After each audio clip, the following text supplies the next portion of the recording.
멸육은 가지고 주 앞에 들이셈 온 세상 전쟁 거치고 전평화 오겠네. 주 보좌 앞에서 온 백성 엎드려 그 한량없는 영광은 널 찬송하겠네. 아멘. 주여. 하나님 말씀 창세기 2장입니다. 창세기 2장 16절 17절 두 절 말씀 같이 합독합니다. 시작. 여호와 하나님이 그 사람에게 명하여 가라사대 동산 각종 나무의 실과는 내가 임의로 먹되 선악을 알게 한 나무의 실과는 먹지 말라. 내가 먹는 날에는 정령 죽으리라 하시니라. 아멘. 기도드립니다. 할렐루야. 복된 시간 허락해 주신 것 감사드립니다. 성령님께서 온전케 하시어 차여 주시옵시고 온전케 인도하여 주시옵시고 선포되도록 복내려 주시옵소서. 감사하고 예수님의 이름으로 기도드립니다. 아멘. 2015년 오늘이 2월 15일이잖아요. 2015년 2월 15일 2015 0215 이런데 2015년 2월 15일 이제 설날이 이번 주 목요일이니까 우리 명절이 그렇습니다. 절기가 다가오고 완전한 지혜 2015년에 들어오면서 완전한 지혜에 대한 접근을 하고 있어요. 완전한 지혜의 사람 미가서 6장 9절에 있는 말씀에서 완전한 지혜는 주의 말씀을 경외함이니라. 주의 말씀을 경외한다. 또 잠언서 1장 7절에 여호와를 경외하는 것이 지식의 근본이다. 그래 말씀하잖아요. 예수님께서 요한복음 15장 5절에 있는 말씀에서 나는 포도나무여 너희는 가지니 저가 내 안에 내가 저 안에 나를 떠나서 너희가 아무것도 할 수 없다. 나를 떠난다는 것이 뭐냐? 성령님을 인정해라. 마태복음 12장 30절 31절 32절 성령님을 떠나는 것 성령님을 어떻게 아느냐? 마태복음 10장 32절에 입에서 예수님의 이름을 다른 사람 앞에 이야기할 때 바로 내 안에 있는 거고 저가 내 안에 있는 거고 내가 저 안에 있어서 성령님을 인정하는 그 형태가 입에서 나온다. 입에서 나오는 말 입을 통해서 말을 하는데 모든 사람들이 말을 하는데 모든 사람들이 입에서 나오는 말을 모든 사람이 다 알아듣지는 못한다. 언어가 다르다. 서로 달라진 언어를 가지고 우리가 거리를 두고 남이다 남이 아니다. 똑같은 말을 쓰더라도 대화가 되지 않으면 남보다 더한 아무리 부부가 되더라도 아무리 가족이 되더라도 한 집에 살더라도 대화 똑같은 언어를 쓰는데도 안 통하면은 말이 안 통하면은 마음의 담이 닫히는 거예요.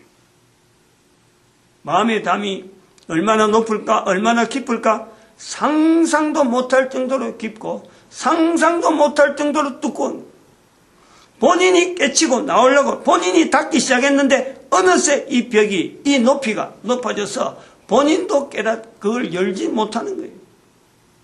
그거 열려고 예수님께서 문 밖에서 두드리고 있음에도 불구하고 듣지 못하는 것이 모든 인간들이 지금 그런 거예요. 모든 인간들이 개인의 담을 가지고 예수님이 밖에서 두드린데도 불구하고 자기 자신의 쌓아난 담과 자기 자신의 쌓아난 자기의 어떤 울타리 때문에 예수님조차 들어오지 못하고 있어요. 그래서 예수님께서 내가 문 밖에 서서 두드리노니 누구든지 내 음성을 듣고 말을 듣는 거예요. 말을 언어를 통해서 예수님의 음성인데 어떻게 그걸 우리가 예수님의 음성이라고 하느냐? 바로 예수님께서 사람의 입으로 나오는, 각 사람의 입으로 나오는 예수님을 증거하는 그 말이 예수님의 음성이 되어서 사람들에게 전달되어서 그 두터워진 벽을, 개인의 벽을 뚫어질 수 있는 길이 나오는 거예요. 예수님의 음성은 못 듣는데 사람의 음성은 들을 수 있는 통로로 해서 사람의 음성을 듣게 되는, 그래서 하나님의 음성이 전달되어지는 통로가 사람의 입에서 예수님을 증거하는 데서 이게 완성이, 한 개인의 완전한 지혜, 어디서 볼 수 있느냐? 무엇을 통해서 내가 그럼 완전한 지혜를 누리고 있다라고 말할 수 있느냐? 한 개인이 가진 능력, 어마어마합니다. 그 어마어마한 능력, 한 개인이 가진 어마어마한 능력을 내가 한평생에 걸쳐도요, 그 어마어마한 능력에 아주 적고 작은, 정말 없어도 될 수 있는 그거 하나 의지하고 우리가 살아가는 거예요. 그보다 더한 능력이 우리에게 있는데 이것이 있는지조차 모른다는 거예요. 모르면서 조그마한 그거 하나 의지하고 그냥 이거 아니면 죽는 줄 알고 나아가는 거예요. 남편 아니면 죽는 줄 알고, 자녀들 아니면 죽는 줄 알고, 학교 안 다니면 죽는 줄 알고, 내가 뭔가 성형수술 안 하면 죽는 줄 알고, 내가 이 음식을 먹지 않으면 죽는 줄 알고, 하고 많은 음식 중에서 얼마든지 있는데 그거 내가 바라는 그 음식 그거 하나 먹으려고 기를 쓰고, 옛날에 진시황은 그거 얻으려고 500 동남동녀를 보냈다 그러잖아요. 그거 하나 먹으려고 많고 많은 먹을 것이 있는데 그거 먹기 힘드는 거 그거 먹으려고 사람을 말이죠. 결국 그거 못 먹잖아요. 이거. 지금 이 창세기 지난 시간에도 말씀했지만은 창세기 2장 16절 17절에 이 말씀, 선악을 알게 한 나무의 실과를 먹지 말라. 먹지 않는 것이 완전한 지혜인 거예요.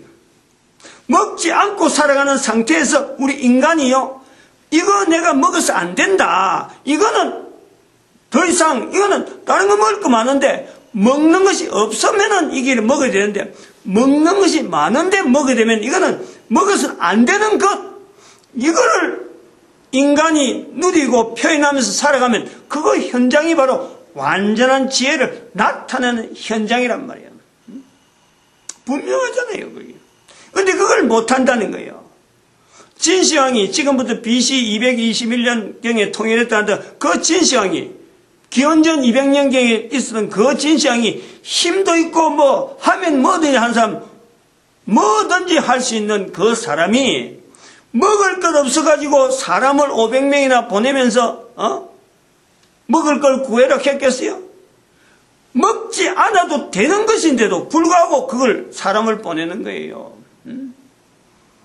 자기의 능력을 나타내기 위한 표현이기도 되지만은 그 사람 보내는 그 능력보다도 더한 능력이 우리 개인에게 또 진시황에게 있으니까 그 능력을 쓰지 아니하고 먹는 것 때문에 사람 보내니까 나중에 나라가 얼마 가서 망해버리잖아요. 힘이 없는 거죠. 완전한 지혜라는 것은 어떤 거냐? 성공하는 거냐? 왕 되는 거냐? 사업을 잘 일으키는 거냐? 안 그러면 내가 공부를 많이 해갖고 박사학위 따는 것이 이게 완전한 지혜냐?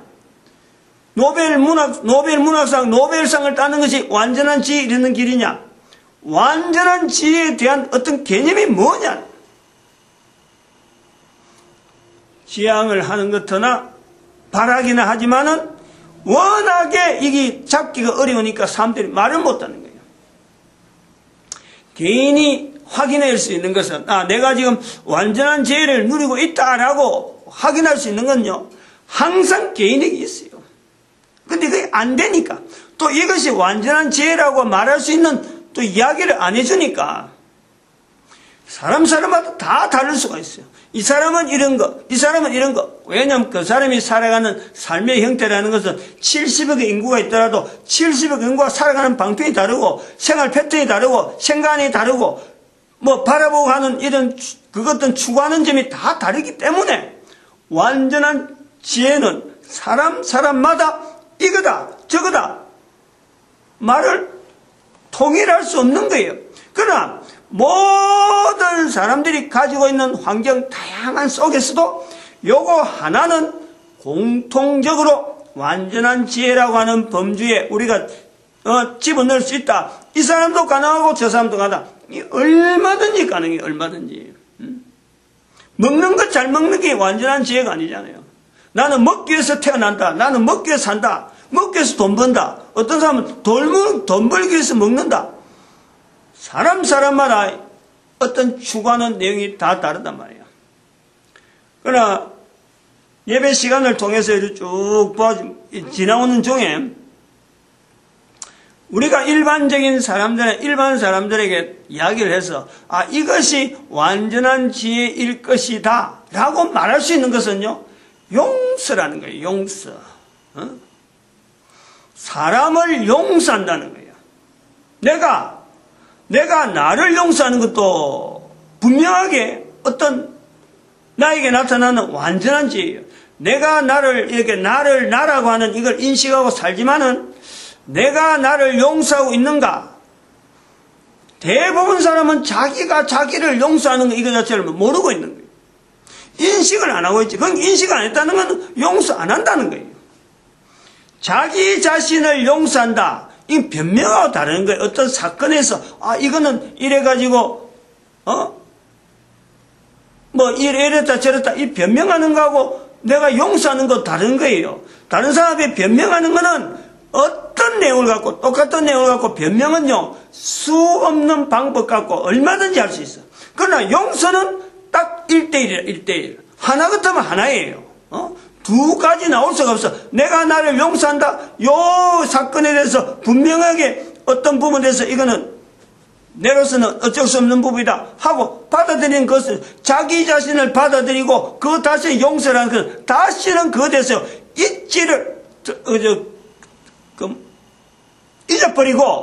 잊어버리고 두 번 다시는 생각하지 않는 그 용서라니까. 변명은 그게 아니에요. 지난번에 또 그랬더만 또 그러네. 그럼 또 다른 말이 나오는 거야. 변명하는 거하고 용서하고는 전혀 달라. 자기 변명하는 거, 자기 용서는요, 전혀 달라. 변명은, 이거는 거짓이고, 용서는 이건 자기에 대한 진심을, 자기 자신을 깨뚫고, 거기에 대해서 자기의 정체성을 만들어가는 분명한 하나의 틀이라니까. 용서하면서, 자기를 용서하면서 사는 사람들이 그렇게 많지 않아요. 자기도 용서 못하는데, 그렇다면은, 다른 사람을 이거는 가능이나 하겠어요. 자기도 용서 못하는데 다른 사람을 용서할 수 있다. 100% 거짓말이에요. 100%. 다른 사람 용서한다. 어림도 없지. 용서 자체가 안 되니까. 자기 자체도 못하는데 자기도 못하는데 그걸 다른 사람을 용서한다. 그래가지고 교회에 앉아있는 사람 전부 다 용서하는 사람으로 자기가 착각하는 거예요. 왜? 예수님이 인간들의 죄를 용서했으니까 내가 예수님 믿으니까 내 죄가 용서받았다. 그러므로 내가 용서할 수 있는 사람인 줄 알아요. 얼마나 이게 얼토당토 하네요. 이게 연결될 수 있는 내용에 연결되죠. 내가 용서를 자꾸 시행을 해봐야 그래야 내가 용서할 수 있는 사람이구나 하는 거지. 내가 용서 못하는데 어떻게 다른 사람을 내 자신도 용서 못하면서 다른 사람을 비교해서 내가 한번 해보는 거예요. 내 자신도 용서 못하는데 내가 다른 사람을 어떻게 용서하겠어. 그 다른 사람에서는요 내 옆에 있는 부부라든지 자녀라든지 부모라든지 다 관계돼. 당장 있는 가족도 내가 용서 못하고 그러면은 가족 밖에 있는 사람은 이건 뭐 말도 못하는 거지. 그런데 내가 용서할 수 있는 사람이라고 교회에 앉아있다. 이 완전한 지혜가 이게 그냥 머리만 생각하고 이게 머릿속에 떠오르는 거 생활 속에서 어떤 지혜 이런 내용이 아니지 이거는. 완전한 지혜는 입에서 예수님을 증거한다 하는 이 부분에서 완전한 지혜에 대한 어떤 우리가 최종점으로 본다 그러면은 입에서 예수를 증거한다는 자체가, 입에서 예수님을 증거하다 내 입에서 바로 나를 통해서 나를 용서하는, 나를 용서해 선포하는 이 구조 자체 가장 기본적인 내용이 내가 하고 있느냐, 누구든지 점검이 된단 말이에요. 자기 자신을 용서하게 되면은 그 사람의 능력이 어마어마하다는 것을 알게 되는 거예요. 임 다른 말이 나오는 거예요. 내가 나를 용서한다. 그러려면은 내 안에 있는 어마어마한 능력이, 이거는 정말 내가 이런 능력이 있었나 할 정도로 자기 자신을 다시 발견하는 거예요. 용서를 하지 않기 때문에 만날 내 잘못 때문에 내가 움츠려 있는 거고, 다른 사람하고 비교만 하고 나는 아무것도 없는 사람 같고 아무 능력 없는 사람처럼 되어지는 거예요. 그게 자기 자신에게 나타나는 거라. 내가 용서 안 하면 그냥 누가 알아주겠나, 넘어가지, 덮어가지, 그 내용이 아니라 다른 사람과 관계에서 내 모습이 노출되어지는 거예요. 다른 사람을 통해서 보는 내 모습은 정말 참 멀쩡함에도 불구하고 지대로 사회생활하고 사람들하고 어울리지 못하는 그런 사람의 모습이 되어지는 거예요. 그건 내가 나를 용서하지 않았기 때문에 그렇다. 내가 나를 용서한다 안 한다, 이걸 할 수 있으려면은 용서에 대한 내용을 자꾸 들어야 될 거 아니에요. 어떻게 해서 내가 나를 용서한다는 생각을 할 수 있지? 그거는 용서란 말을 자꾸 듣게 되면은 내가 나에게 적용을 해보는 거자 말이에요. 그럼 용서란 말이 어디서 나올 수 있어요? 어디서? 온 인류 가운데 용서란 말이 어디서 나올 수 있느냐? 죄하고 관계된 것에서 나오는 거예요. 용서는. 그 죄에 대한 개념이 바로 모든 인간들이 다 죄인이기 때문에 모든 인간들이 다 용서하고 관계 있는 거예요. 용서가 떨어져 있는 게 아니란 말이에요. 완전한 지혜라고 하는 것이 성경에 기록되었다니까, 그러면 유대인들만, 이 성경을 읽는 유대인들이나 안 그러면 교회 다니는 사람들만 완전한 지혜라고 하고, 완전한 지혜 이거 참 이런 내용을 갖고 설교나 하고 그냥 그럴 때만 쓰는 것이 완전한 지혜가 아니고, 한 개인이 하나님 앞에 완벽한 상태로 지어진 인간이 완벽하지 못하는 삶을 살고 있으니까, 완벽한 삶을 살도록 완전한 상태의 인간의 모습이 회복되어지면서 우리가 이 땅을 살아라고, 코로 숨을 쉬는 동안이라도 그거를 추구해라고 우리에게 그 기회를 주시려고 예수님께서 하나님이시면서 인간의 몸을 입고 2000년 전에 이 땅에 오신 거예요. 그 역사적인 사건을 아는 자들은 예수님 오신 것만 봐도 참 하나님께서 오셨다라고 그 당시에 있는 사람이 그걸 받아들일 때 그 상황이요, 그 상황이 지금에 보면은 완전한 지혜인 거예요. 완전한 지혜. 마태복음 16장 16절에 나오는 베드로가 주는 그리스도시요 살아계신 하나님의 아들입니다. 베드로가 보여준 바로 하나님을 바로 맞대뜨렸고, 인간의 몸을 입으신 베드로가 지금 예수님 앞에서 주는 그리스도시요라고 하는 이 언어를 남기는 한 개인이 완전한 지혜를 지금 누리는 거란 말이에요. 그 누리는 것을 모든 사람들에게도 다 누리라고 주어진 거지, 베드로만 그거 누리라고 예수님께서 그 베드로만 님만 보고 니하고 내하고만 끝내자 하고 이렇게만 된 게 아니잖아요. 즉 완전한 지혜라는 것은 모든 사람들에게 허락된 거지, 어느 누구 특정한 사람에게만 누리라 절대 그럴 것이 아니라는 거지. 우리가 지금까지 교회를 통해서 잘못 인식이 되어지고 잘못 전달되어지는 그 구조가 있어서 이걸 우리가 잘못 받아들일 수도 있지만은 그 상황이 계속해서 가면 안 되잖아요. 끊어야지. 그 끊는 시점을 발견하는 것도 이것도 완전한 지혜에 해당되는 거예요. 완전한 지혜의 어떤 여러 가지 지류에서 우리가 볼 수 있단 말이에요.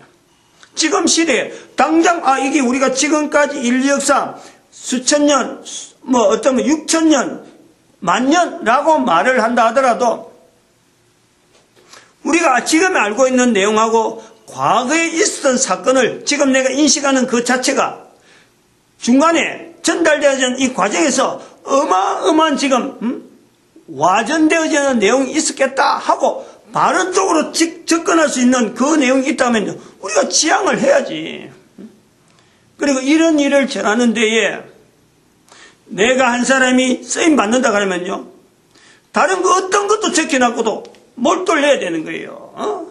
내 한 사람은 끝난 내용이 아니니까 여기에서 영향받아야 될 사람들이 후대에 얼마나 많은 사람들이 여기에 영향받아서 바른 길을 갈 수 있고 완전한 길을 누리기 위해서 추구하는 그 통로가 넓어질 수가 있잖아요. 넓어질 수가 있어요. 좁은 길로 들어갔지만은 좁은 길로 들어가는 그 길목이 좁아서 그렇지, 들어가면 거기서부터요 자기에게 있는 이 완전한 지혜를 통해서 나타나는 그 한 개인의 삶의 영역이라는 것은 주변을 위해서 살기 때문에 삶의 폭은, 삶의 어떤 능력에 나타나는 것은요 어마어마하게 산다는 거예요. 그 어마어마하다 하는 그 자체를 내가 입에서, 지금 제 같은 사람이 이 말하는 것은 지금 단지 입에서 어마어마하다 하지만은 이걸 의학을 공부한다든지 의료계에 있었다든지 어떤 그 힘을 가지고 다른 사람을 비교를 해보면요, 아니 봐봐요, 요 그림 봐봐요. 뭐 높은 산이 있는데 우리 사람이 인간이 말이죠, 저런 높은 산도 올라간다니까. 보통 사람은 생각도 못하는데 저 어마어마한 산도, 높은 산도 사람이 올라간다니까. 날개가 없는데 그 뒷꽃은 거 봐, 손가락 딱 잡고 손가락을 발끝 쪽으로 잡고는 조금씩 옮기는데 올라간다니까.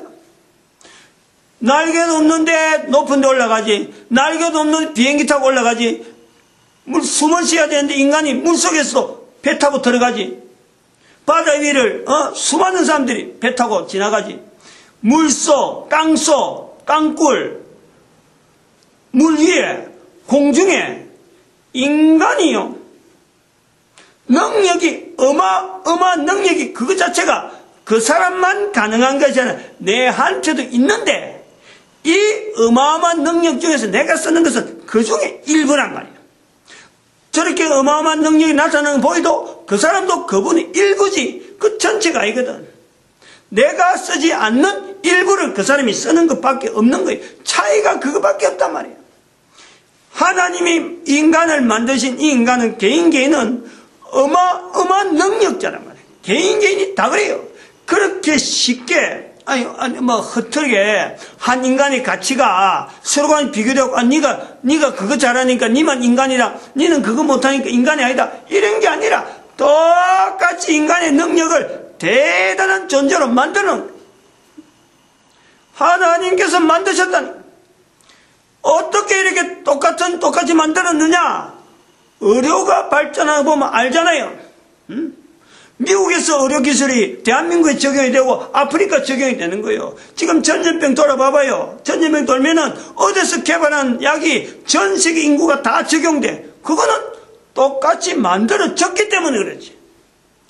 이런 것이 옛날에 몰랐을 때 아는 거하고 알고 말하는 거하고는 전혀 다르잖아. 지금은 이해가 되잖아. 통역이 되잖아. 그 옛날 같으면 서로 이렇게 말하는 사람이 없으니까 말의 내용을 갖고 제한되는 거죠.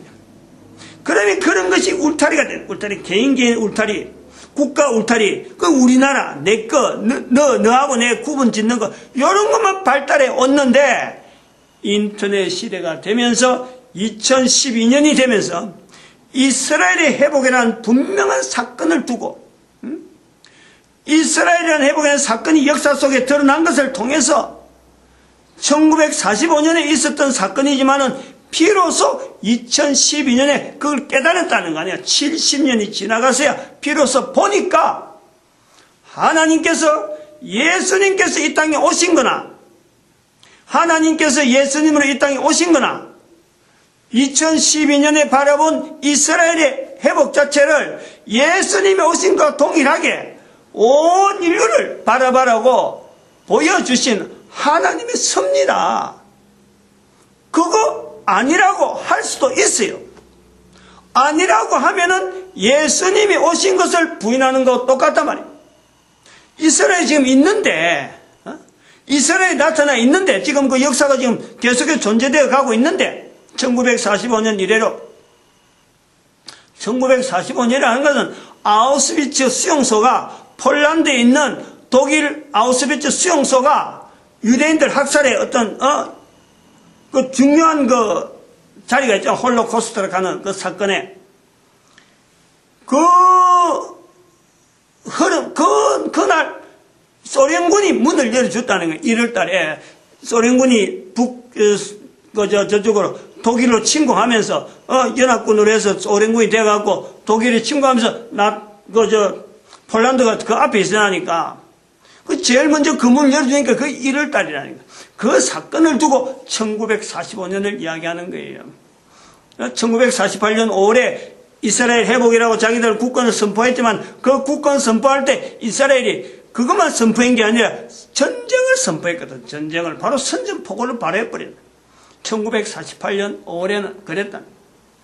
자기들 정체성에 대한 어떤 분명한 위치를 나타내기 위해서 막 국가 선언을 하면서 해방을 선언하면서 전쟁을 선포했다는 거예요. 그 이미지가 안 좋다는 거예요. 1948년 5월은 그걸 대한민국의 1945년에 8월에 해방이 돼 있으니까 우리보다 앞으로 보내줘야 되니까 1945년 1월과 1948년 5월 그 두 개를 합해서 1945년 5월로 여기서 그냥 억지로 그냥 매기는 거예요. 1945년 8월이면 우리가 해방되니까 우리가 동생이니까 벨렉과 욕단에서 동생이니까 이스라엘을 어쨌든 먼저 있던 자리를 자꾸 주려고 의도적으로 그래 만드는 거예요.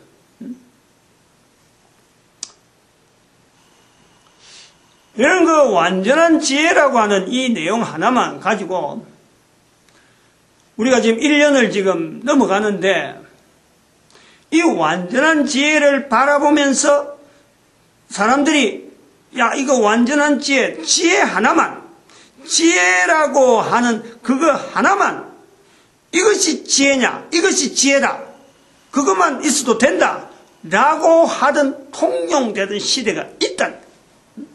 그 통용 그것만 해도 얼마든지 살아갈 수 있어 라고 할 때에 완전한 지혜라고 하는 이 흐름에 이런 표현이 나오는 거예요. 지금은 지혜라는 이 개념이 너무 흔해가지고 사람들이 지혜라는 말을 쓰면서도 자기가 완전한 지혜라든지 지혜에 대한 이것이 이게 힘이 얼마나 있는지 이것이 있으면 살아간다 이런 개념이 아닌 거예요. 그냥 이름 중에 하나 이름자 중에 하나 이렇게만 인식하고 뭐 놈들 가지고 있는 이름 정도에 묻혀버리지 지혜라는 이름을 가져도 이 힘 자체가 가지고 있는 그 힘 자체를 옛날에 처음에 이것이 완전한 지혜다 이것만 있으면 된다 하던 시작은 분명히 거리가 있는 거예요. 우리 권사님도 이름이 며칠 전에 만난 권사님도 이름이 지혜잖아. 지혜. 마침 우리 손녀가 지혜래요. 지혜. 근데 이 지혜란 손녀 이름을 지을 때 지혜는 아버지 내 아들이 지었기 때문에 내가 타치를 안 했어요. 관여를 안 했어요. 근데 아들은 우리가 아는 이 지혜하고는 우리가 글로서 통용되고 서로 간에 대화가 될 수 있는 이런 지혜가 아니에요. 그러니까 아버지가 딸한테 지혜란 이름을 쓰지만은 기존에 내려오던 지혜에다가 자기가 거기다가 아버지가 거기다가 의미를 붙여서 딸에게 이름을 지은 거예요. 그럼 딸은 뭐예요? 나중에 크면은 기존의 지혜라는 내용도 알아야 되고 아버지가 그에게 부여한 의미도 알아야 되는 거예요. 그건 이름이 그래 있으니까. 그러면 이런 내용을 봐봐요. 지혜라는 이런 내용들이 오늘날에는 이 지혜를 성공한 사람이 지혜 있는 사람인가? 건강한 사람이 지혜 있는 사람인가? 가정이 화목한 것이 지혜 있는 사람인가? 지혜 있다라고 할 때 그 사람이 저렇게 형성되어질 때는 분명히 어떤 남이 가지지 못한 지혜가 있을 것이야 라고 말하는 건 맞아요. 될 수 있어요. 지혜 있는 사람이다. 그러나 완전한 지혜라 하면요, 이게 다른 거다 말이에요. 완전한 지혜라는 것은 지혜라고 하는 이 사람에도 있는 지혜, 저 사람에 있는 지혜, 이 자체가 분산되어 있는 이런 게 아니고 이게 하나의 그것 자체면은 정말 누구나 인정해 줄 수 있는, 보편적으로 인정해 줄 수 있을 적에 정말 그것만 있으면 돼. 모든 사람들이 인정해 줄 수 있을 때 그때에 완전한 지혜라는 말이 들어갈 수 있다는 거지. 개념이 다르다는 거예요. 처음에 완전한 지혜라고 말할 적에는 전달하는 사람이, 이 말을 쓰는 사람이 요거 하나야 딱 지어주듯이 분명하게 제한되어 있어요. 요거다 라고 말할 수 있는 거예요. 그 사람이 할 수 있는 건 요거다. 이 사람이지만 당신이 살아가는 데는 요거 하나면 돼. 요거 완전한 지혜야 라고 하는 그것만 딱 하나 짚어줄 수가 있어요. 지혜란 내용 자체는 뭔지 구체적이 아니지만 적어도 그 말 한마디에, 완전한 지혜란 말 한마디에 다른 여러 가지 그 사람에 관계되어진 여러 가지 내용을 다 포함해서 요거 하나만 딱 있으면 돼. 요거야. 다른 사람 할 때는 또 완전한 지혜는, 이 사람의 경우는 완전한 지혜는 이게 될 수가 있다 라고 전달하는 데서는요, 완전한 지혜가 부분적으로 처음에 완전한 지혜란 말이 나올 때는 그렇다는 거예요. 사람마다 이걸 전할 때에 당신의 경우는 이랬다, 당신의 경우는 이렇게 될 수 있지만은 완전한 지혜란 말이 처음에 세워지고 지금까지 우리가 통용되어 오면서 수천 년의 인류가 역사가 되고 사람마다 다 지혜에 대한 개념이 다 달라가지고 살아가는 방편이 다 다르는 지금에는 완전한 지혜라는 것은 너도 나도 누구나 볼 때에 그거 하나면은 된다라고 하는 통용되어지는 구조로 만들어진 게 이게 완전한 지혜란 말이에요. 완전한 지혜. 그 완전한 지혜를 개인이 과연 그런 것이 있는가 하고 확인해 볼 때는 용서라는 개념이 있다. 설명이 지금 그렇게 되어지는 거예요. 처음에 지혜라는 말이 나올 때하고 지금의 지혜라는 말이 쓸 때에 분명한 차이는 있는 거 아니야. 분명한. 그러면 요 분명한 차이가 있어지는 이 흐름은 인류 역사하고 관계없느냐? 인류 역사에 분명히 관계가 있죠. 우리가 살아오면서 지혜라는 것을 추구한다. 각 가정에서 지혜를 추구하기 위해서 자녀들에게 엄마나 부모님들이 가진 것이 부족하니까 이 자녀를 지혜 있는 곳에다가 보내면은 애가 지혜 있는 사람이 될 것 같다 라고 해서 일반적으로 보내는 곳이 있었던 거예요. 그런 시절이 있는 거예요.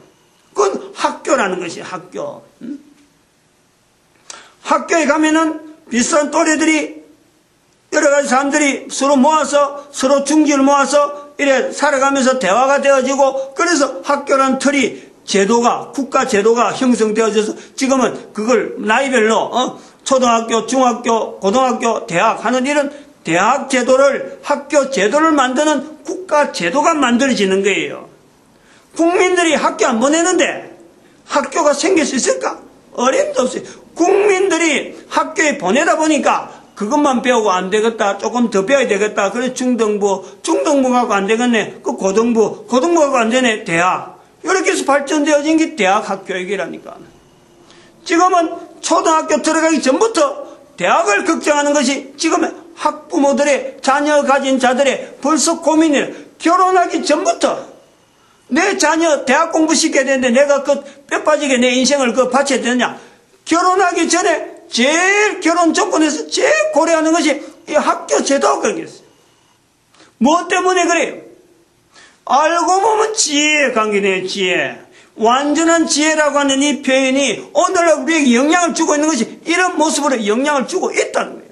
성경의 기록이니까 교회 다니는 사람이나 유태인들만 히브리어로 되어 있으니까 이 성경만 읽는 사람들이 완전한 지혜에 대해서 영향받는 게 아니라 모든 사람들이 영향을 받고 있단 말이야.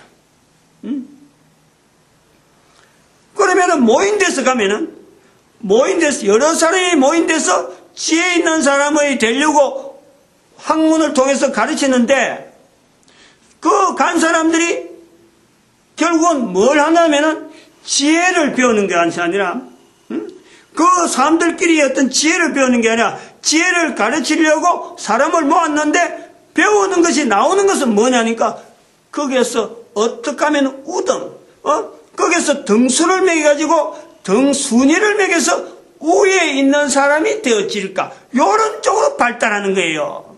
교육제도가 그런 거예요. 교육제도가 잘 가는 거예요, 못 가는 거예요. 이걸 분명히 인식을 해야 돼요.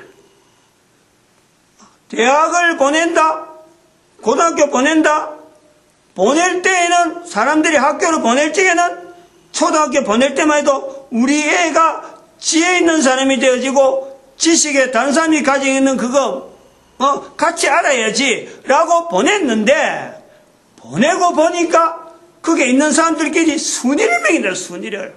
순위를 매긴 사람들이 중학교 가고 순위 매긴 사람들이 대학 가고 요렇게 해서 차등이 되니까 우리 사회가 전반적으로 학교에 공부하고 나면은 회사나 직장이나 어디 일을 해도 그게 대우해주는 사회로 우리 사회가 고착화가 되는 거예요. 고착화.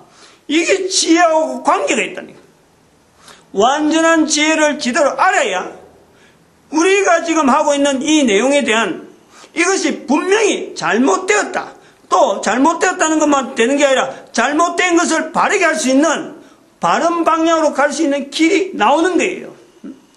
창의적인 교육한다고 해서 창의라는 교육에 창의라는 말을 쓴다고 해서 창의 교육이 되는 게 아니란 말이에요. 아무리 보내봐요. 아무리 학교에 보내봐. 학교에 보내면 등수밖에는 안 나와요. 지금 학교 제도가 그래요. 학교만 그러느냐? 직장에 보내봐. 그게 무슨 창의가 나오냐요? 그거 가면 진급이 나오잖아, 진급. 수열로 해가지고, 그것도 등수가 나오는 거예요. 그래갖고 남은 게 뭐냐? 자기 나이밖에 남는 게 없어요, 나이. 아무도 등수를 매기지 않는데, 자기 나이가 벌써 숫자가 많아지는 거예요. 그러면은, 나이가 많아지면 죽을 날을 기다리잖아요. 모든 인간들이 다 제한되어 있는 거예요. 이게 우리가 지금 완전한 지혜라고 하는 이 부분을 가지고 현재 살고 있는 우리가 당면한 문제, 국가는 국가대로 가지고 있는 문제, 교육 환경에 대한 개선의 문제라고 할 수 있고, 또 사회는 사회대로 우리 젊은 남녀들이 자녀를 길러서 국가를 번영시켜야 되는데 자녀를 낳는 걸 기피하고 있는 이런 부분에 지혜라고 하는 요소가 들어있다는 거예요. 이걸 아니라고 이야기할 사람 누가 있어요? 그러면 현재 있는 사람들이 대학 공부 나오고 성공했다고 하는 사람들이 100명이 모였어. 100명이. 내가 모은 게 아니라 방송국에서 모았더라고. 텔레비전 방송국에서. KBS인가 모르겠지. KBS예요. 아니 그 방금 백인 KBS 맞아요? KBS 맞다 그러네. 100명을 모아놨고 백인의 지혜를 가지고 다루는 주제가 뭔지 알아요?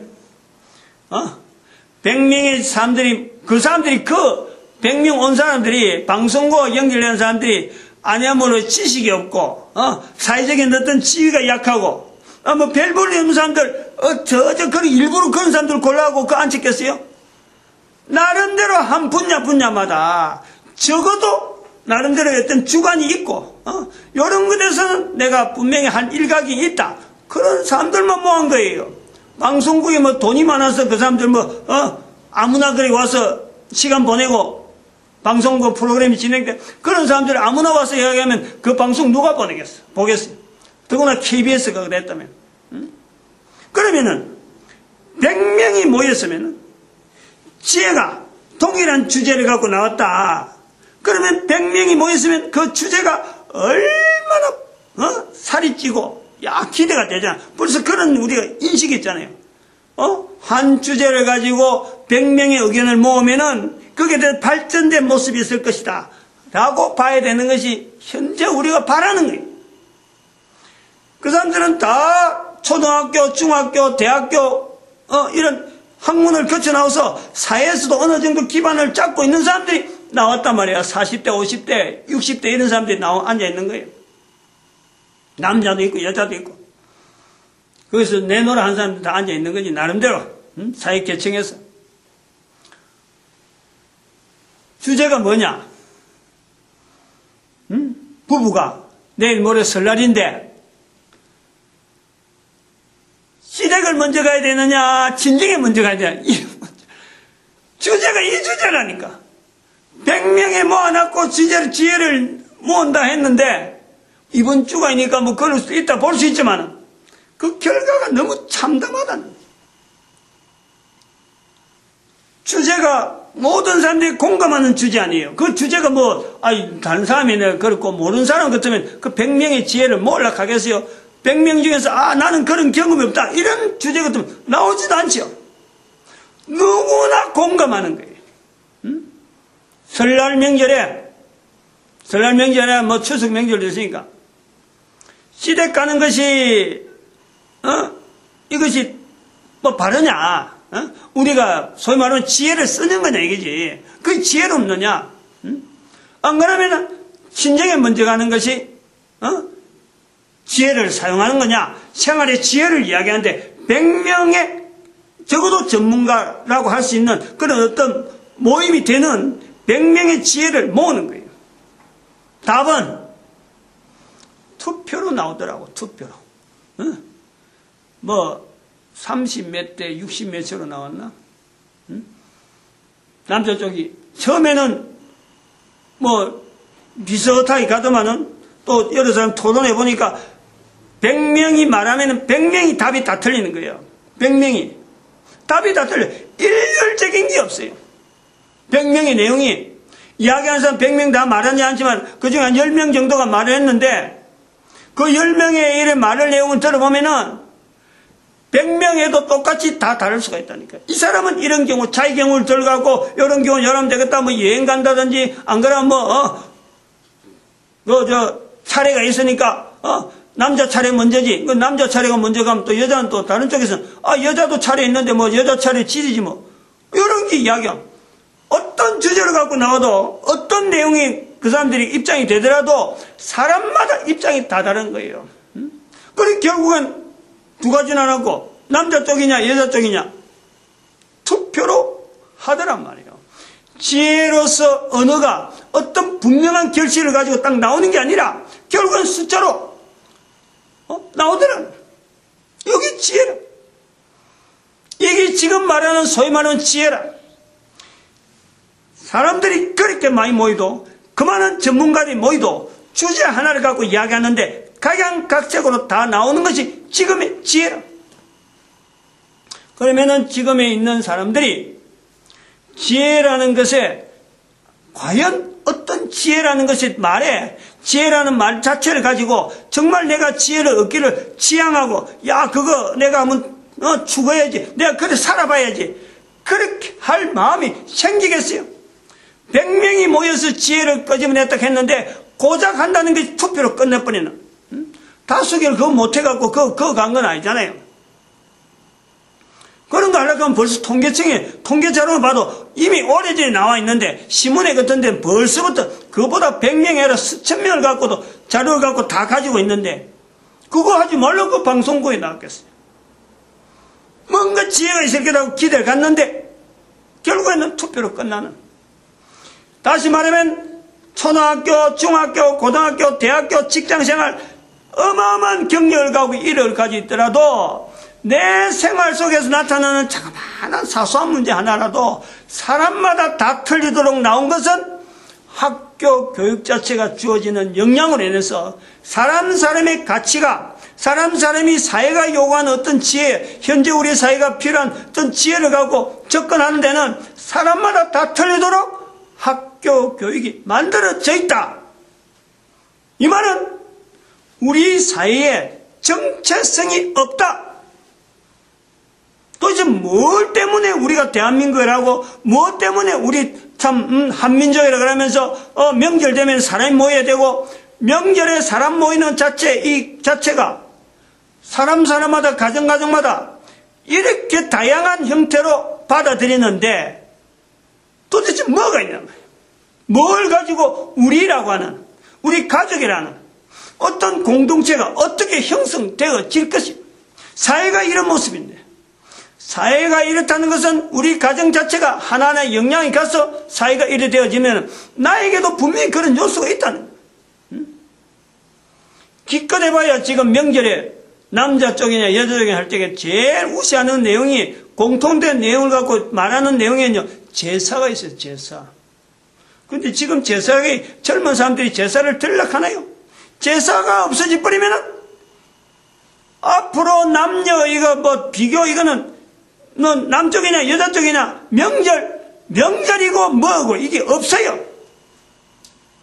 자기 자녀도 안 낳으려고, 여자가 출산이 어마어마한 자부심인데, 그 여자가 가지는 자부심에 대한 가장 원천적인 자녀 기르고 자녀를 양육하는 그 여자의 그 어떤 그 보람이고 하나의 큰 어떤 축복인데, 그걸 안 하겠다는데, 그 뭐 앞으로 가족이 뭐가 있었고 명절에 뭐가 있어요? 돈 있으니까 여행 간다 하지. 돈 없고 뭐 그래 봐봐요. 명절처럼 우리 인류 중에서 우리 한반도에 있는 사람들의 그 정체성을요 비참하게 만드는 게 없어요. 저는 이제 그렇게 텔레비전 봤다는 거지. 이 정체성에 대해서 우리 한반도가 정체성이 있어야 되는데, 우리 민족이 정체성이 있어야 하고, 우리 한반도가 정체성이고, 우리 일본과 중국과 한국과 이 어떤 세계가 달라져 있는 이 어떤 데서 동일한 어떤 정체성을 가지고 온 인류를 우리가 준비해야 되는데, 이런 구조를 가다 보니까 그것이 자꾸 그런 프로가 눈에 띄는 거예요. 놈들은 마음은 보고 뭐 웃고 지나지만은 나는 그것이 그냥 웃고 지나는 내용을 안 보고 사회의 문제, 이런 부분하고 연결해서 이 생각을 오랫동안 하는 거예요. 그냥 단순한 내용이 아니라 완전한 지혜라는 것은 지금 현재 사람들이 알고 있는 성공이다, 재물 많이 모은다, 뭐 집 가지고 있다, 가족이 화목하다, 어떤 것도 아니라는 거야. 완전한 지혜가 그런 거예요. 적어도 모든 사람에게 적용되어질 수 있는, 지금은 가족의 안전, 명절 때 되면 뭐 이리 가냐 저리 가냐 하는 게 고민이 되지만은, 적어도 완전한 지혜라고 할 때는요, 모든 사람들이 추구해야 되고, 모든 사람 적용해야 되고, 모든 사람 누릴 수 있는 분명한 어떤 형태라는 거예요. 그 형태 중에서 완전한 지혜라고 할 적에는 바로 요한복음 15장 5절에 있는 말씀대로 예수님이신 하나님께서 너희가 가지라는 거야. 나는 포도나무요, 너희는 가지라는 거예요. 붙어 있어야 되는 이 관계, 포도나무와 가지 관계, 열매라고 하는 자손들이 번성되어지고 어떤 분명한 그 형태하게 보이는 그런 데서 가지고, 그것에서 가지가 아무리 열매를 자랑해보면 어때? 줄기하고 붙어 있어야지. 포도나무, 나를 떠나서는 정체성이고 뭐고, 교육이 아무리 그랬다도 교육 자체가, 제가 작년에 계속 교육을 갖고 이야기한 내용이 바로 이런 걸 바탕으로 해서 이야기되는 거예요. 교육하면서 지금 나라가 지금 엉망으로 만들어지는데, 여기에 어떤 다른 어떤 대응을 할 수 있는 정책을 못 만드는 이유가 뭐냐? 예수님을 떠나있기 때문에 그래요. 예수님을 떠나 있는 내용이 뭐냐? 밥 먹는 것에서부터 우리가 음식 하나 낳고도 그 음식이 인간이 만들 수 있는 건 하나도 없음에도 불구하고 하나님이 주셨다고 고백하지 않는 이 인간들, 대한민국에 이런 국가의 국민들의 정서의 가장 기본적인 부분에서 예수님을 떠나 있는 것이 교육의 방향이 잘못되어 가지고 온 나라의 정체성이 없게 만들었구나 하는 것을 깨달아야 될 사람들이 정치가요. 그것이 정치가만 맡길 게 아니라 우리 개인이 그렇게 시행을 해야 돼요. 먼저 듣는 사람이 시행을 해요. 내가 만든다, 내가 한 것에는요, 내가 감사할 필요가 없잖아요. 근데 내가 전혀 하지 않았는데 다른 사람을 통해서 주면요, 내 입에서 감사가 나와야지. 누가 앞에 나가면서 문을 열고 나오면서 내 나오도록 문을 잡아준다. 그럼 감사란 말이 나와야지. 그냥 몸만 씩, 앞 사람이 나가서 문을 잡아줬는데 뒷 사람이 나가면서 그냥 몸만 씩, 어떻게 그럴 수가 있어요? 나는 앉아있는데 다른 사람이 내한테 뭔가 서빙을 해준다. 고맙습니다. 내가 식당에 돈을 내고 갔지, 밥이, 그 돈 준 만큼 밥이 내한테 배달되는 건 당연하지만은 그걸 갖다 준 사람이 있으니까 내가 먹는 거예요. 안 그러면 내가 갖다 먹어야 되는데. 돈을 줬지만은 감사하는 거예요. 우리 입에서 감사가 나오지 않기 때문에 내가 나에 대해서 내 정체성이라든지 내가 나를 용서해야 될 부분, 이걸 모르는 거예요. 내한테 얼마나만 능력이 있는데, 어마어마한 능력이 있는데 나는 조그마한 거 하나 가지고 내가 쩔쩔매구나. 그러니까 그것을 용서해 줄 수가 있지. 내가 붙잡고 있는 거, 내가 고민하는 그 전체인 줄 알고 있으면요, 내가 어떻게 용서가 될 수가 있어요. 용서라는 것은 감사한 마음이 따라오면서 힘이 나타난단 말이에요. 그럼 이런 내용을 자꾸 들려주는 장소가 있잖아요. 그것이 계속 교회라는 곳이 유지가 돼야 될 이유잖아요. 근데 교회가 그런 것을 제대로 가르치느냐?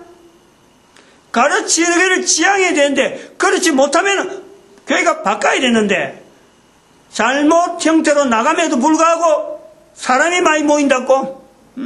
이렇게 하니까 사람이 많이 모인다. 인간적인 방법에 그렇게 사람 많이 모이는 것 같고, 교회가요, 바르지 못한 방향으로 가는 교회가 생각보다 많다는 거예요. 그러므로 교회에 대한 인식이 사회에서 볼 때 잘못되어서 그렇지, 잘못되어 가서 그렇지, 교회가 원래가 해야 될 일은 그리 아니죠. 철저하게 죄지은 인간들에 대한 어떤 인식과 개인이 가져져 있는 어마어마한 능력, 하나님으로 주어진 거지, 교회 다니는 사람, 교회 소속한 교회 때문에 그런 게 아니라, 개인이 얼마든지 어느 곳에 있든지 하나님과 관계에서 회복시킬 수 있는 능력이 이미 다 주어져 있다. 그런 내용에서 내 입에서 나오는 말, 내 입에서 나오는 말, 입에서 나오는 말이 예수님을 전할 수 있는 말이만 되어질 수 있다면요, 바로 그 생각 자체가, 말이 나오기 전에 생각이 주어지는데 생각이 정리가 되는 거예요. 정리가 예수님으로 정리가 된다. 그러면 예수님으로 정리가 되면서 내 속에 있는 내가 알지 못했던, 소위 말하면 내가 용서받아야 될 것들, 또 내가 알지 못했던 부분에 대한 예수님을 통해서 감사라는 것이 통로가 되어지는 거예요. 감사가 적용이 되어진다니까. 이것도 감사하네, 저것도 감사하네. 감사할 일을 많이 찾아봐요. 그러면 내가 나에 대해서 좀 부족한 거 있었으면요, 그거 정도는 내가 나를 다시는, 하나님이 쓰시는 거는 이 방면이 아닌 것 같다. 내가 다른 사람하고 비교해보니까 그것이 계속 살아있는데 요건 하나님 쓰시는 게 아닌가 봐. 내가 요거 아니라도 얼마든지 내가 먹고 살 수 있는 내 삶을 하나님이 되니까 그것 자체가 용서가 된다. 그러니까 그런 거는 제거해버린다니까요. 두 번 다시 그것 때문에 내 길목을 붙잡고 내 걸어가는데 발목 붙잡는 일은 내가 하지 않는 거예요. 그거 발목 붙잡고 세월이 가버리거든. 이런 거 원리들이 자꾸 들으면 되는데 그거 들려주는 데가 교회다. 그래서 교회는 예수 그리스도께서 교회의 머리, 교회의 머리가 왜 예수 그리스도라고 부르느냐? 예수 그리스도를 통해서 가지가 되어지고 포도나무 되어지는 아무것도 할 수 없는 우리 인간의 모습이 모든 사람이 다 적용할 수 있는 내용이 되어지는 거예요. 완전한 지혜라고 하는 이 내용에 계속해서 여기서 머물려고 하는 것은 미가서 6장 9절에 있는 말씀인데, 이것을 하면 지금 이게 오늘 사실은 다른 거 하려고 내가 이 칠판을 일부러 좀 따듬했는데 또 저걸 못 가겠는데 이걸 해야 되거든. 지금 완전한 지혜가서는 창세기 2장 16절에 있는 내용에서 이 부분을 작년부터 했는데 이걸 아직도 못 가고 있고 오늘 요 갈락했거든. 내년은 다음에 꼭 가야 되고 싶어서 내가 지금 들미는데 우리가 이 내용을 한번 생각을 해보면요. 기가 막힌 내용이 있어요. 우리라 하는 건 대한민국을 말하는 거예요. 지금 한민족에. 왜 이 완전한 지혜에서 이렇게 목사 한 사람이 이렇게 큰 소리 치고 막 하든지 우리 마침 또 아들이 손녀 이름을 지혜라고 했거든. 또 다른 진리를 했거든요. 내 애들 손녀 둘이 이름 생각하면 내가 막 벅차 한마디로. 아들이 또 그거다가 지혜의 이름에 또 의미를 부여하고 일반 사람이 쓰는 지혜가 아니라는 거예요. 이거는 그만큼 풍성하다는 거지. 두 가지를 해야 되니까.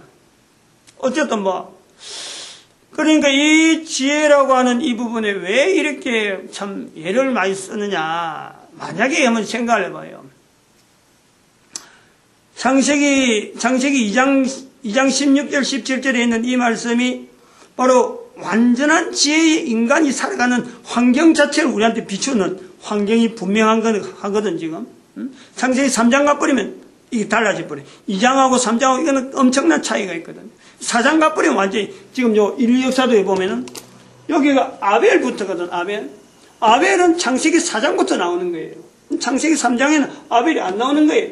그러면 창세기 3장 이전에 창세기 2장은 요 위에란 말이에요. 위에. 예수님이 오셨다는 것은 바로 요 위에 있는 상황을 지금 요 부분에 비춰주고 있단 말이에요. 우리가 앞으로 지향해야 될 부분이 여기서 3008년 되어지면은 모든 인간들이 다 위쪽으로 가기를 바라는 거예요. 앞으로 여기서부터 여기까지 지금 1000년 정도 남은 요 기간 동안에 이제 아까 말한 저 설명을 하겠다는 거는 저런 계층을 알고 준비를 하는 사람들, 즉 위쪽에 있는 사람을 자꾸 만들어 놓으면은 땡겨지니까 저기 급속도로 바뀌는 이유가 가만히 있어가 바뀌는 게 아니라 위에서 땡겨줘야 이게 싹 줄어버린다니까. 그런 것을 지향하고 있는데 대한민국 사람이 알아야 될 건 완전한 지혜 부분이 그래요. 요 성경 한번 좀 찾아봅시다. 잠언서 2장 7절 한번 봐봐요. 잠언서 2장 7절. 또 지금 미가서 6장 9절에 있는 그 내용은 완전한 지혜는 주의 말씀을 경외함이라 했거든. 잠언서 2장 7절에 가보면 완전한 지혜라는 말씀이 또 나와요. 찾으세요. 그는 정직한 자를 위하여 완전한 지혜를 예비하신다. 완전한 지혜라는 말이 나오잖아요. 근데 이 완전한 지혜 앞에 7절 앞에 완전한 지혜를 어떻게 하느냐, 어떻게 구하느냐 이 부분이에요. 여기 4절에 보니까 은을 구하는 것 같이 그것을 구하며 감추인 보배를 찾는 것 같이 그것을 찾으며 구하고 참는 게 나오잖아요. 예수님께서 구하라, 찾으라, 문을 두드리라. 예수님이 문을 두드린 거예요. 구하는 거 우리가 찾으라는 거예요. 구하고 찾으라. 뭘? 완전한 지혜를 구하고 찾으라. 이런 거예요. 그래서 어떻게 감추인 보배를 찾는 것 같이 찾으면은, 그래서 3절에 보니까 지식을 불러 구하며 3절에 명철을 구하려고 얻으려고 소리를 높이라. 소리를 높인다는 게 이 노래를 부르는 노래. 요 내용이 이 성경 구절만 갖고 있으면은 내하고 관계가 있나, 우리 민족하고 관계가 있나 한데, 제가 지금 붙잡으려고 하는 이 부분에 바로 지금 김해에 김수로 왕릉비가, 김수로 왕 있잖아. 김수로 왕. 거기에 영대왕비가라는 비석이 하나 있어요. 환영한다. 대왕을 맞이하는 비석. 그 비문이 있는데 거기에 보니까 그걸 구지가라고 합니다. 구지가. 구하. 이런 말이 나와요. 앞에 구하라고 한자로 적어놓은 거예요. 한자로. 오늘 제가 새벽에 지금 계속해서 이야기가 그 구지가의 내용이 기록된 내용은 거북이를 말하거든. 거북이 구자를 썼거든요. 거부가 이래 돼 있는 거예요. 또 일반 사람들이 그래 글 쓴 내용을 해석하면 우리나라 사람들이 일반적으로 알고 있는 건 인터넷 소량에 다 그래 돌아가요. 나는 그걸 그렇게 보지 않고 싶다는 거지.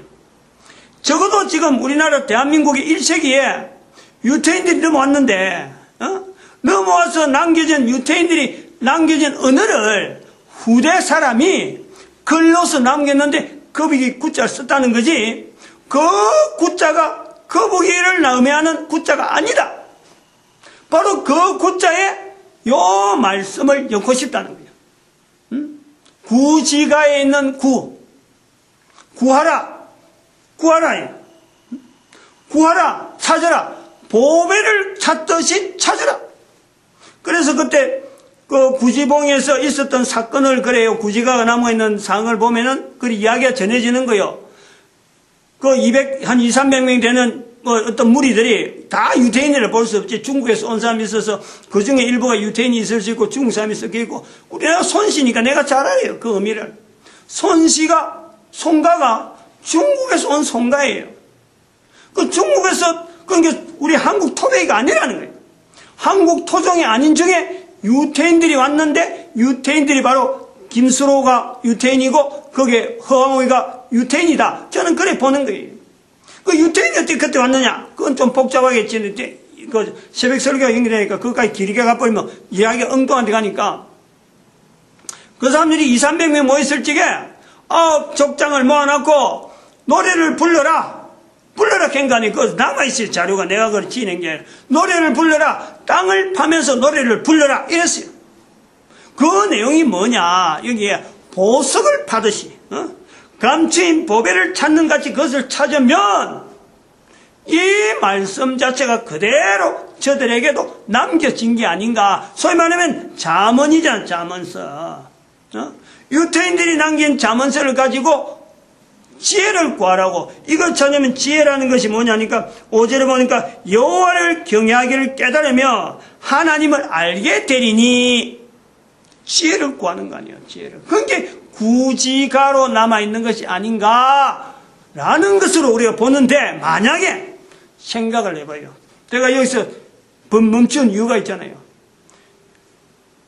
미가서 6장 9절에 있는 말씀, 하나님의 지혜, 그것을 하나님의 지혜 환경을 에덴 동산에서의 환경 자체가 분명히 존재되어지니까 지금 현재 우리는 그걸 잃어버렸다면 그것을 추구하고 나아가는 거예요. 그것이 잘못되어서 지금은 성공, 재물하고 지금 사람마다 다 틀리는데, 이 완전한 지혜를 알려주는 통로로서 유태인들이 지금 우리한테 접목이 됐다. 유태인들이 쓰는 성경에 이게 기록되어 있는데, 이 유태인들이 구약 성경에 기록하고 있던 이 유태인들이 우리 한반도에 와서 대한민국의 지금 1세기 그 42년, 그럼 AD 42년이요.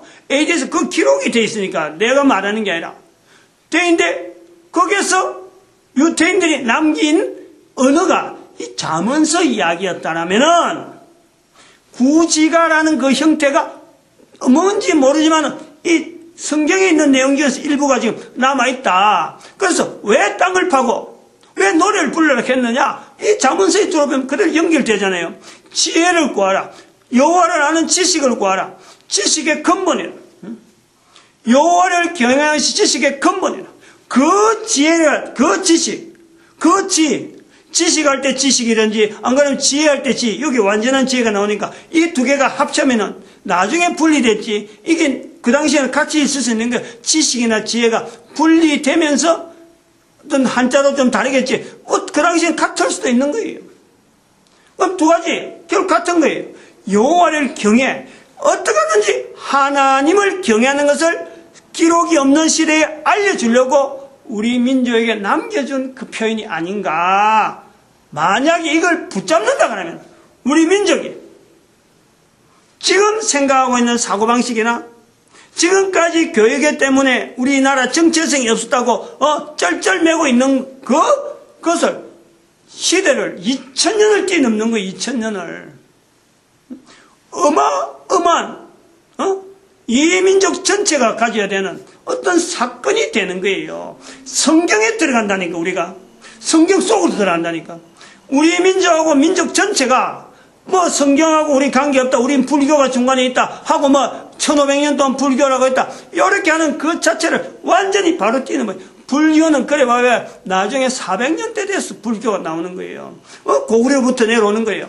400년이 지나서 가야 시대 400년 지나고 나서 신라가 형성되어지면서 나중에 불교가 내려오는데 신라 지역에서 유독히 불교를 싫어했다는 거 아니에요. 불교 싫어해서 그 불교를 전하려고 하던 고구려 아도라는 사람이 군이 저기서 자살해서 지하에서 자살해 죽었다는 거 아니에요.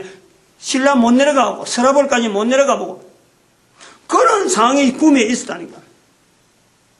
이 독특한 한 1세기에서 4세기 사이에 우리 민족에 있었던 불교 자체를 거부했던 그 어마어마한 힘 도대체 어디 있느냐. 여호와를 경외하게 하기 위한 어떤 분명한 어떤 지혜, 어떤 지식, 요걸 전하려고 안간힘을 썼던 하나의 세력이 형성되었지 않았느냐. 그걸 우리 민족이 불교를 통해서 신라가 통일했다 이렇게 보지 않냐고 하나님이 쓰시려고 하는 분명한 하나의 도구로서 이미 열방의 선지자의 준비를 지금부터 2000년 전부터 준비해놨다라는 것을 우리 민족이 받아들인다면은 앞으로 100년 동안에 민족의 정체성을 확립시켰는데 어떻게 이것이 하나님이 사용하실까? 요거 기대하는 거예요. 오늘 여기까지 하겠습니다. 끝내겠습니다. 기도드립니다. 할렐루야 함께